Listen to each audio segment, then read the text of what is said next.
మనం ఇప్పుడు బేగంపేట విమానాశ్రయంలో ఉన్నాం. ఈరోజు చంద్రబాబు గారు ముఖ్యమంత్రి అయినాక తొలిసారిగా హైదరాబాద్కు రాబోతున్నారు. తెలంగాణ తెలుగు తమిళ్లు ఘన స్వాగతం పలకడానికి ఎదురు చూస్తున్నారు. ఇప్పుడు మనతో పాటు టీడీపీ అభిమానులు కార్యకర్తలు ఉన్నారు. ఒకసారి అడిగి తెలుసుకుందాం. చెప్పండి అన్న, చంద్రబాబు గారు రాబోతున్నారు, మన తెలంగాణలో తెలుగు తమ్ముళ్ళు ఎదురు చూస్తున్నారు స్వాగతం పలకడానికి, ఎలా అనిపిస్తుంది? కొత్త ఉత్సాహాన్ని ప్రోత్సహిస్తానికి రావడం జరుగుతుంది.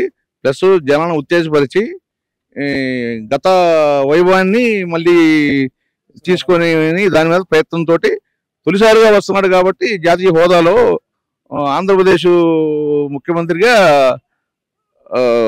అయ్యి ఈ రోజున తెలంగాణ మొదటిసారిగా వస్తున్నాడు కాబట్టి దాని సందర్భంగా ఈరోజు స్వాగతం పలుకుతానికి మేమందరం ఇక్కడికి వచ్చాము. అట్లానే ఉభయ రాష్ట్రాలు ఉమ్మడి రాష్ట్రంగా ఉన్నప్పుడు మనం ఉన్న సాధక బాధలు అన్నీ డిఫరెంట్ అయినాయి. ఇప్పుడు వాటిని కూడా మనం మమేకమయ్యి అందరం కలిసి అన్నదమ్ముల్లాగా ఉండి చేసుకుందామని చెప్పి ఆలోచనతో రేపు ఒక మీటింగ్ ఉంది. అట్లానే కార్యకర్తను ఉత్తేజపరిచి మనం మళ్ళీ పూర్వవైభవం కోసం కృషి చేస్తానికి అందరినీ మమేకమై జనాలని ఉత్తేజపరిచి కార్యకర్తలని చేస్తానికి వస్తున్నారు. దానికి మేము స్వాగతం పలుకుతున్నాం. ఇప్పుడు తెలంగాణలో కూడా టీడీపీ మళ్ళీ బలపడబోతుంది అనుకుంటారా? ఆల్రెడీ బలంగానే ఉంది. దానిని ఏందనే చూపిస్తానికి మళ్ళీ వస్తున్నాం.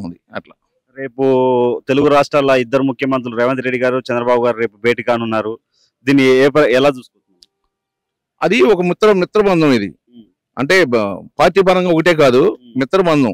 మనం కలిసే ఉన్నాము, అన్నదమ్ముల్లానే కలిసి విడిపోయాము, మళ్ళీ కలిసే ఉండాలి. దీన్ని ఎక్కడా కూడా ఇబ్బందికరంగా ఉండకూడదు అనే దాని మీద మిత్రపక్షంగా అందరం కలిసి చేసుకొని ఉండాలనే ఆలోచనతో ఆలోచించి దాన్ని మాట్లాడడానికి వస్తున్నారు. ఫస్ట్ టైం రాస్తున్నారు, అందరికీ స్వాగతం పడడానికి ఇక్కడికి వచ్చాం. మళ్ళీ 10 సంవత్సరాల తర్వాత చాలా వెనకబడి ఉన్నాం కాబట్టి దాన్ని మళ్ళీ పూర్వవైపుని తీసుకురావడం కోసం మేము చాలా కృషి చేసాం. ఏపీ కూడా వెళ్ళి తెలంగాణలో మళ్ళీ పాత టీడీపీని ఇక్కడ చూడొచ్చు అంటారా? చూడొచ్చు, 100% చూపిస్తాం కూడా. మనం ఇప్పుడు బేగంపేట విమానాశ్రయంలో ఉన్నాం. మనతో పాటు టీడీపీ అభిమానులు కార్యకర్తలు ఒక ఆయన ఉన్నాడు, పెద్ద ఆయన అడుగుదాం. సార్ చెప్పండి, బాబు గారు ఇప్పుడు ఆంధ్రప్రదేశ్ లో ముఖ్యమంత్రి అయినాక తొలిసారిగా హైదరాబాద్ రాబోతున్నారు. హైదరాబాద్ రావడం వల్ల ఇక్కడ తెలుగుదేశం పార్టీ రాబోయే కాలంలో గత వైభవాన్ని పునరుద్ధరించుకొని మళ్ళీ తిరిగి పూర్వస్థితికి వస్తుంది. దాని సంకేతంగానే మనం ఇక్కడ ఆయన రిసీవ్ చేసుకోవడానికి ప్రజలే కాకుండా పార్టీ కార్యకర్తలే కాకుండా ప్రజలు కూడా పెద్ద ఎత్తున తరలి రావడం చాలా శుభపరిణామం. ఇది ఏమిటంటే తెలుగుదేశం పార్టీ చేపట్టిన సంక్షేమ కార్యక్రమాలు కానీ అభివృద్ధి కార్యక్రమాలు కానీ ఈనాటికి తెలంగాణలో ముఖ్యంగా తెలంగాణ ప్రాంతంలో విశేషంగా హైదరాబాద్ పాతుకున్నాయి కాబట్టి ఇవన్నింటినీ కూడా దృష్టిలో పెట్టుకొని ప్రజలు తెలుగుదేశం వస్తేనే అధికారంలోకి బాగుంటుందనే ఆలోచనతో మళ్ళీ చంద్రబాబు నాయుడు గారికి పట్టం కడతాం, తెలుగుదేశం పట్టం కడతాం, సిద్ధంగా ఉన్నాం మేమని చెప్పి ముందుకు రావడం పెద్ద సంకేతం. ఇది రాబోయే రోజుల్లో తెలుగుదేశం పార్టీ ఎన్ని శక్తులు ఎవరు అడ్డుపడ్డా కూడా మాట్లాడితే తెలుగుదేశం పార్టీ మీద బురదలింది. గత పార్టీ ఏమిటంటే తెలుగుదేశం ఆంధ్ర పార్టీ తెలుగుదేశం పార్టీ తెలంగాణలో హైదరాబాద్ లో ఎల్బీ స్టేడియంలో పార్టీ పెట్టబడింది మార్చి 29వ తారీఖున. కాబట్టి ఇది కేవలం ఏంటంటే ఎప్పటికీ కూడా తెలుగుదేశం పార్టీ తెలంగాణ ప్రజల మనోభావాలకు అనుగుణంగా పనిచేస్తూ ఆనాడు అధికారంలోకి వచ్చిన వెంటనే గ్రామాధికార వ్యవస్థను, పటేల్ పట్టారి వ్యవస్థను రద్దు చేసి మండలాలు ఏర్పాటు చేయడం, అదేవిధంగా ఎన్నో సంక్షేమ కార్యక్రమాలు అభివృద్ధి కార్యక్రమాలు చేపట్టబడింది. వాళ్ళ దేశంలోనే అంతర్జాతీయ నగరంగా హైదరాబాద్ ఏర్పడింది. ఏర్పాటు కారణం అంటే చంద్రబాబు నాయుడు గారు వాళ్ళ సాంకేతిక శాస్త్ర పరిజ్ఞానంలో దేశాలతో కూడా పోటీ పడుతున్న స్థాయిలో హైదరాబాద్ నగరం ఉందంటే కారణం చంద్రబాబు నాయుడు గారు. ఈ అభివృద్ధి కార్యక్రమం చంద్రబాబు నాయుడు గారు మాకుంటే బాగుంటుందని ఇక్కడ తెలంగాణ ప్రజల మనోభిప్రాయం. అభిప్రాయానికి అనుగుణంగానే రేపు రాబోయే రోజు తెలంగాణలో తెలుగుదేశం పార్టీ పటిష్టంగా ఉంటుందని చెప్పి నేను సందర్భంగా తెలియజేస్తాను. ఇప్పుడు తెలుగు రాష్ట్రాల ఇద్దరు ముఖ్యమంత్రులు రేపు భేటీ కాబోతున్నారు, రేవంత్ రెడ్డి గారు అయితే చంద్రబాబు గారు. దీన్ని ఎలా చూడొచ్చు? మంచి పరిణామం అండి. ఎందుకంటే ఏదైనా సమన్వయం చర్చల ద్వారా సమస్యలు ఏమైనా ఉంటే పరిష్కారం చేసుకోవచ్చు. వాదోపవాదాలు లేకపోతే నువ్వెంత నేనెంత గీల్చుకోవడం కాదు. మొదటిదాకా జరిగింది అహంకార పూరిత పాలన ఆంధ్రలో కానీ తెలంగాణలో కానీ. ఇప్పుడు అహంకార పూరిత పాలన పోయి సామరస్యంగా సమస్యలు చర్చించుకోవడానికి సంకేతం అని చెప్పి నేను ఈ సందర్భంగా తెలియజేస్తాను. ఇప్పుడు తెలంగాణలో టీడీపీ పార్టీ గత వైభవం రాబోతుందంటారా, బలపడబోతుందంటారు? తెలంగాణలో రాబోయే స్థానిక సంస్థల ఎన్నికల్లో కానీ రేపు లోకల్ పార్టీ ఎలక్షన్స్ లో కానీ తెలుగుదేశం పూర్తిగా నిలబడుతుంది. ఒకవేళ కూటమి కాకుండా సొంతంగా నిలబడడానికి కూడా తెలుగుదేశం పార్టీకి అన్ని విధాల శాయశక్తుల బలాలు ఉన్నాయి.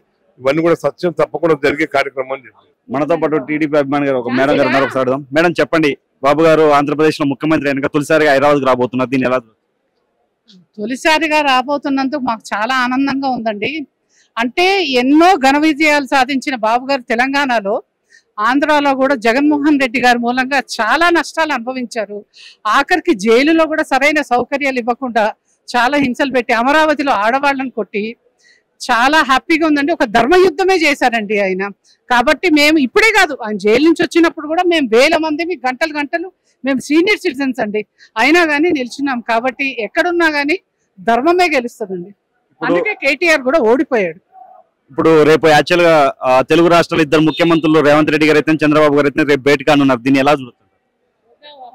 పరిస్థితిని బట్టి ఎస్టిమేట్ చేయొచ్చు సార్, అంతేకాని వీ కాంట్ ఎస్టిమేట్. వాళ్ళ నిర్ణయాలు బట్టి మనం మూవ్ అవ్వాలి. బాబు గారు అరెస్ట్ అయినప్పుడు ఇక్కడ హైదరాబాద్ లో మామూలు రోడ్లకి ధర్నా చేస్తుంటే ఆంధ్రప్రదేశ్ కు ఇక్కడ సంబంధం ఏందని చెప్పి కేటీఆర్ గారు అన్నాడు. కాబట్టి ఇప్పుడు దాన్ని అనుభవించాడు. ఏమి బాగాడో దాన్ని ఎంతో ఆయన నష్టపోయాడు. తండ్రి కూడా తిట్టాడు, కేసీఆర్ గారు కూడా తిట్టారు కొడుకుని. కాబట్టి ధర్మమే గెలిచింది. ఎప్పుడైనా కానీ బాబు గారు తెలంగాణలో కూడా రావచ్చు సీఎం గా. Thank you so much. మనతో పాటు టీడీపీ నేత అరవింద్ గౌడ్ గారు ఉన్నారు. ఒకసారి అడిగి తెలుసుకున్నాం. సార్, బాబు గారు ఆంధ్రప్రదేశ్ లో ముఖ్యమంత్రి అయిన తొలిసారిగా హైదరాబాద్ కు రాబోతున్నారు. దీన్ని ఎలా చూస్తుంటారు? ప్రత్యేకమైనటువంటి సందర్భం. రాక్షస పాలనను అంతం చేసి ధర్మయుద్ధం గెలిచి 3 సార్లు ముఖ్యమంత్రి అయ్యిండు, కానీ ఈసారి గెలవడం ప్రత్యేకత ఉంది. కాబట్టి రాక్షస పాలన అంతమొందించి ధర్మ విజయము పొంది 4వసారి ముఖ్యమంత్రిగా అయిన తర్వాత హైదరాబాద్ కు వారికి అనుబంధం ఉంది. కాబట్టి ఇక్కడ పెద్ద ఎత్తున వారికి స్వాగతం పలుకుతున్నాం. రేపు తెలుగు రాష్ట్రాల ఇద్దరు ముఖ్యమంత్రులు రేవంత్ రెడ్డి గారు చంద్రబాబు గారు కలబోతున్నారు. ఈ భేటీని ఎలా చూస్తుంటారు? పాజిటివ్ ఉంటది. ఇద్దరు ముఖ్యమంత్రులు కూడా ప్రజలకు సేవ చేద్దామనే ఆలోచనతోని ఉన్న సమస్యలను సాల్వ్ చేద్దామనే ఆలోచనతోని గత ఒక ప్రభుత్వాల్లో ఉన్నటువంటి పెద్దలు ముఖ్యమంత్రులు ఇద్దరు భోజనాలు చేసిన తప్పితే ప్రజల సమస్యలు 2 రాష్ట్రాల సమస్యలు తీర్చలేదు. ఇప్పుడు తప్పకుండా తీరుస్తారు. వాళ్ళిద్దరు రావటం అనేది మనకు 2 రాష్ట్రాల తెలుగు ప్రజలకు శుభకరం. బాబు గారు రాక కోసం బేగంపేట విమానాలు ఎదురు చూస్తున్న టీడీపీ అభిమానులు కార్యకర్తలు కొంతమంది ఉన్నారు. ఒకసారి అడిగి తెలుసుకుందాం. ఆంధ్రప్రదేశ్ లో ముఖ్యమంత్రి అయినాక తొలిసారిగా హైదరాబాద్ కు రాబోతున్నారు. తెలంగాణ తెలుగు తమ్ములందరూ ఎదురు చూస్తున్న స్వాగతం పలకడానికి. దీన్ని ఎలా చూడొచ్చు? మేము మా బాబు గారు వస్తే మాకు చాలా సంతోషం అవుతుంది తెలంగాణలో. ఎందుకంటే ఇక్కడ తెలంగాణలో డెవలప్మెంట్ ఆయన వెళ్ళిపోయిన తర్వాత ఆగిపోయింది. సో ఏ హైటెక్ సిటీ ఆయన కట్టిండో, సో మన బాబు గారు ఇక్కడ మళ్ళీ ఇంకా ఇక్కడ వచ్చేసి కొత్త ఫౌండేషన్ పెట్టి కొత్త లీడర్లను పెట్టి కొత్త యూత్లను తీసుకొచ్చి మళ్ళీ దానికి మంచిగా కొత్త పునాదులు వేయాలని మా ఆలోచన. రేపు తెలుగు రాష్ట్రాల ఇద్దరు ముఖ్యమంత్రులు రేవంత్ రెడ్డి గారు అయితే చంద్రబాబు గారు అయితే రేపు భేటీ కానున్నారు. దీన్ని ఎలా చూడొచ్చు? ఇది చాలా మంచిది. ఎందుకంటే కొన్ని విశేషాలు ఉంటాయి. మన రేవంత్ రెడ్డి గారు కూడా ఆల్రెడీ టీడీపీ నుంచి వచ్చారు కాబట్టి రేపటి రోజు మనకు శుభ పరిణామాలు ఇది. ఎందుకంటే రేవంత్ రెడ్డి గారు కూడా ఇంతకుముందు మన టీడీపీ హయాంలో ఉన్నారు కాబట్టి వాళ్ళిద్దరు కలుస్తేనే ఈ ప్రాబ్లం అనేది సాల్వ్ అవుతుంది మా ఉద్దేశం. 2 తెలుగు రాష్ట్రాలకి ఇద్దరు ముఖ్యమంత్రులు కలిసిమెలిసి ఉండడం వల్ల తెలుగు రాష్ట్రాలకి మంచి మేలుకొల్పు, చాలా మంచి మేలుకొడుతుంది. ఎందుకంటే ఇంతకుముందు టీఆర్ఎస్ మేలు ఏం చేయలేదు కాబట్టి ఇప్పుడు మేము కాంగ్రెస్ మన రేవంత్ రెడ్డి గారు కానీ మన చంద్రబాబు నాయుడు గారు కానీ ఈ కలిస్తే మనకు మంచి పరిణామాలు వస్తాయి తెలంగాణకి. గతంలో బాబు గారు అరెస్ట్ అయినప్పుడు రోడ్ల మీద ధర్నా చేస్తుంటే కేటీఆర్ గారు ఆంధ్రప్రదేశ్ ముఖ్యమంత్రికి ఇక్కడికి సంబంధం ఏందని చెప్పి అన్నారు. ఇప్పుడు హైటెక్ సిటీ అయితే ఇవన్నీ డెవలప్మెంట్ చేసింది ఒకప్పుడు బాబు గారే. దీన్ని ఎలా చూడొచ్చు? అందువల్లే కదా వాళ్ళు ఓడిపోయింది. అంటే కొంతమంది కావాలని ఇది చేయాలి. ఆయన ఆల్రెడీ ఇంతకుముందు ఆంధ్రప్రదేశ్ టోటల్ 295 సీట్ల మీద ఆయన గెలిచిన సీఎం. ఒకసారి కాదు 2 టైమ్స్ గెలిచిన సీఎం. అందువల్ల ఆయన అట్లా చేసి కాబట్టి ఆయన ఓడిపోయి ఈ రోజు 39 స్థానాల్లో నుంచి 33 స్థానాలకు వచ్చింది. ఆంధ్రప్రదేశ్ లో రాక్షస పాలన పోయి రామరాజ్యం వచ్చిందంటారా? ఎస్ 100%. మనతో పాటు తెలుగుదేశం కార్యకర్తలు అభిమానులు 20 సంవత్సరాల నుంచి తెలుగుదేశం పార్టీలో ఉండి చంద్రబాబు గారు వస్తున్నారన్న సందర్భంలో ఘనస్వాగతం పలకడానికి వచ్చారు. ఒకసారి అడిగి తెలుసుకుందాం. చెప్పండి, చంద్రబాబు గారు ఈ రోజు తొలిసారిగా ఆంధ్రప్రదేశ్ ముఖ్యమంత్రి అయినాక హైదరాబాద్ రాబోతున్నారు. దీన్ని ఎలా చూడొచ్చు? ఇక్కడ అందరికీ శుభదినము, సంబరం ఆచర్యాలు ఉన్నారు. సార్ ఎప్పుడైతే అప్పుడు జైలుకి వెళ్ళిరో ఆ రోజు నుంచి ఇక్కడ ఎయిర్పోర్ట్కు మేము ఘనస్వాగతం చెప్పడానికి వచ్చినాము. ఆ రోజు చూసిన జనము మరి అదే జనం చూస్తే పిచ్చి వెర్రెకి లోకల్ నాయకులు ఏమన్నారంటే ఆ రోజు ఆంధ్రోళ్ళకి ఇక్కడేం పని అక్కడ బాగున్నారు. అదే సన్యాసి ఆడోళ్ళకు ఆంధ్రోళ్ళకు తెలుగు వాళ్ళకు ఇదని తేడా లేదు, మనం ఉన్నదంతా ఒకటే, మనం ప్రజానికము ఇండియన్స్ అంతే, ఎవరికి ఏడైనా చేసుకునే సర్వ హక్కులు ఉన్నాయని చెప్పి ప్రూవ్ చేయడానికి మొన్నటి విజయమే సాక్ష్యం. ఆయన ఎక్కడ తోలిరు ఆ మాట అన్నందుకే ఈ రోజు ఆయన ఏడున్నాడో చూపెట్టేసి పబ్లిక్ అంతా. అంటే చంద్రబాబు నాయుడు ఒక విజనరీ నాయకుడు.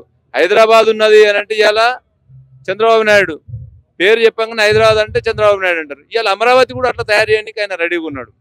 ఒకటి హైటెక్ సిటీలో మొన్న ర్యాలీ చేసినాం మేము సారు జైల్లో ఉన్నప్పుడు. మరి ఆ ర్యాలీని చూసి అప్పుడు చెమటలు వచ్చేసినాయి. అప్పుడు ఏం చేయాలనో తెలియదు. అంటే పబ్లిక్ ఎప్పుడైనా కానీ సార్ ఎప్పుడు కూర్చున్నా అదే చెప్తుంటాడు.